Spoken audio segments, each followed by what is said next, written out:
AK-47 ఏ విధంగా పనిచేస్తుందో తెలుసా? ఆ తుపాకీని ఎప్పుడైనా పట్టుకున్నారా? బాంబులు పేలకుండా ఏ విధంగా నిర్వీర్యం చేయవచ్చో చూసారా?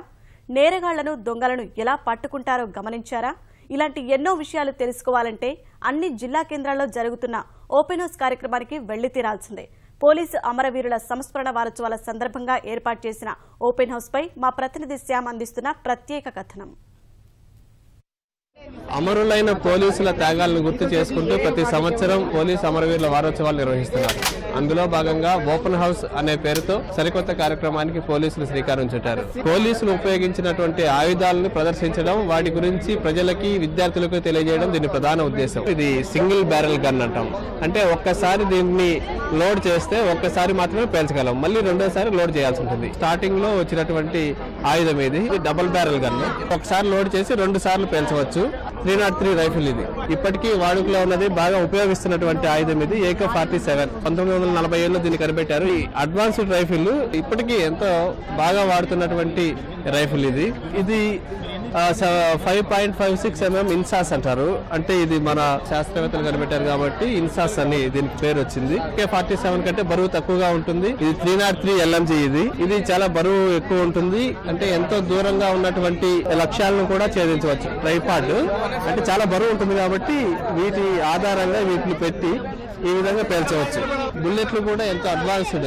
ఇది అవసరం లేకుండా కూడా ఇది పేల్చవచ్చు. తర్వాత ఇప్పుడు మనం చూడొచ్చు, ఈ రాజకీయ నాయకుల దగ్గర ఉన్నటువంటి సెక్యూరిటీ గార్డ్స్ ఇది ఎక్కువగా వాడుతుంటారు. అంటే ఇది చాలా తేలిగ్గా ఉంటుంది. విఐపీలను రక్షించడానికి ఇది ఎక్కువగా వాడుతుంటారు. 9mm పిస్టల్ ఇది.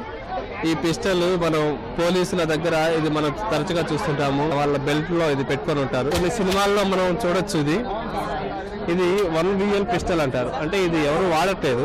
1VL pistol. ఆయుధాలను తిలకించడానికి ఎంతో మంది విద్యార్థులు వచ్చారు. వివిధ పాఠశాలల నుంచి విద్యార్థులు, కొంతమంది ప్రజలు కూడా వచ్చి ఎంతో ఆసక్తిగా వీటి గురించి తెలుసుకుంటున్నారు. ఇక్కడ కొంతమంది పోలీసులు కూడా వీటిని ఏ విధంగా ఉపయోగిస్తారు ఏంటి అనే విషయాలను చెప్తున్నారు. ఇక్కడ ఉన్నవన్నీ బాంబు డిస్పోజబుల్ ఎక్విప్మెంట్. బాంబుల్ని గుర్తించి వాటిని నిర్వీర్యం చేసే ఎక్విప్మెంట్ కూడా మన దగ్గర ఇక్కడ మనం చూడొచ్చు. ఈ మిర్రర్ ని వాహనాల కింద పెట్టి దీని ద్వారా ఏమన్నా వాహనాల్లో ఏమన్నా బాంబులు ఉన్నాయా లేదా అనేది గుర్తించవచ్చు. ఇది మెటల్ డిటెక్టర్, NLJD అంటారు. ఇది లేటెస్ట్ వర్షన్. మెటల్ డిటెక్టర్ లోనే లేటెస్ట్ గా ఉపయోగిస్తున్నారు ప్రస్తుతం. ఇది రైఫిల్ గన్స్ కావాలంటే వాటిని ఈ విధంగా వాడాలి, ఈ విధంగా వాడాలని సార్ వాళ్ళు చెప్పేది అవలైనాం sir. AK-47 guns, bombs, bullets అవన్నీ చూసాను. ఫ్యూచర్ లో మేము కూడా పోలీస్ ఆఫీసర్స్ అవ్వాలని ట్రై చేస్తాము. పోలీసులు అయితే మన నేషన్ కి బాగా కాంట్రిబ్యూట్ చేయొచ్చు. ఇది సెల్ జామర్.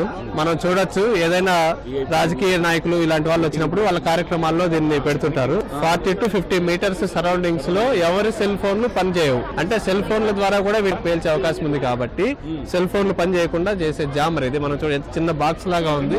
ఇప్పుడు మనం లేటెస్ట్ గా కొత్త టెక్నాలజీ మనం వాడుతున్నాం. అన్ని చోట్ల డ్రోన్లు అనే పదం వినిపిస్తుంటుంది. డ్రోన్ టెక్నాలజీ అని. డ్రోన్లు అంటే ఇవి గాల్లో, దీంట్లో కెమెరా ఉంటుంది. ఇవి హెలికాప్టర్ లాగా పైకి ఎగిరి ఫోటోలు తీయొచ్చు, వీడియో తీయొచ్చు. ప్రతి చోట ఇప్పుడు పుష్కరాల్లో కానీ, ఎక్కువ మంది జనాలు ఉన్న దగ్గర కానీ ఇలాంటి చోట ఈ డ్రోన్ కెమెరాలను వాడుతున్నారు. ఇది ఇక్కడ ఆపరేటింగ్ సిస్టమ్. ఇది కర్నూలు నగరాన్ని విహంగ వీక్షణంలో చూస్తే మనకు ఎంత నీట్గా కనిపిస్తుందో.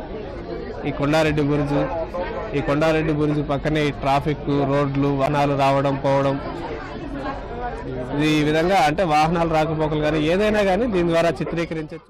ఇక్కడ పోలీస్ వెపన్స్ అన్ని దగ్గర నుంచి చూడడం మాకు చాలా హ్యాపీగా ఉంది. ఎప్పుడు దూరంగానే చూసాం, ఇదే ఫస్ట్ టైం చూడడం దగ్గర నుంచి.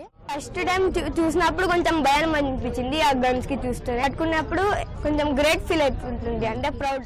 ఆ వెపన్స్ నేను కూడా పట్టుకుంటే బాగుండు అనిపించింది. నేను పోలీస్ ఆఫీసర్ అయ్యి వాటిని పట్టుకోవాలని నాకు అనిపించింది. ఇక్కడ ఉన్నది క్లూస్ టీమ్ ఉపయోగించే వివిధ రకాలైనటువంటి వస్తువులు. అంటే దొంగతనాలు గానీ లేదా మర్డర్లు గానీ ఇట్లాంటివి జరిగినప్పుడు దీన్ని ఎవరు వీటిని చేశారు నిందితుల్ని గుర్తించే పనిలో ఈ క్లూస్ టీమ్ ఉంటుంది. ఇది బాంబు షూట్. ఒకవేళ ఏదైనా బాంబు ఉందని పోలీసులకు సమాచారం వచ్చినప్పుడు ఈ విధంగా పోలీసులు ఈ షూట్ ను ధరించి ఒకవేళ బాంబు పేలినా కూడా ఎలాంటి గాయాలు తగలకుండా దీని ద్వారానే ఈ బాంబులు నిర్వీర్యం చేస్తుంటారు. ఇది వజ్ర వాహనం. ఇది పోలీసులు తరచుగా ఉపయోగిస్తుంటారు. అంటే పెద్ద పెద్ద ర్యాలీలు, ధర్నాలు ఇలాంటివి జరిగినప్పుడు, పెద్ద ఆందోళనలు జరిగినప్పుడు దీన్ని ఎక్కువగా పోలీసులు ఉపయోగిస్తుంటారు. టియర్ గ్యాస్ ను ఉపయోగించి ఆందోళనల్ని చల్లారుస్తుంటారు. మైన్ ప్రొటెక్టర్ వెహికల్ ఇది. కూంబింగ్ లో ఎక్కువగా పోలీసులు దీన్ని వాడుతుంటారు. ఎందుకంటే ఇది ఒకవేళ మందు పాత్రలు పేలినా కూడా దీంట్లో ఉన్నటువంటి పోలీసులకి కూంబింగ్ పార్టీకి ఎలాంటి ఇబ్బంది ఉండదు, ఎలాంటి గాయాలు తగలవు.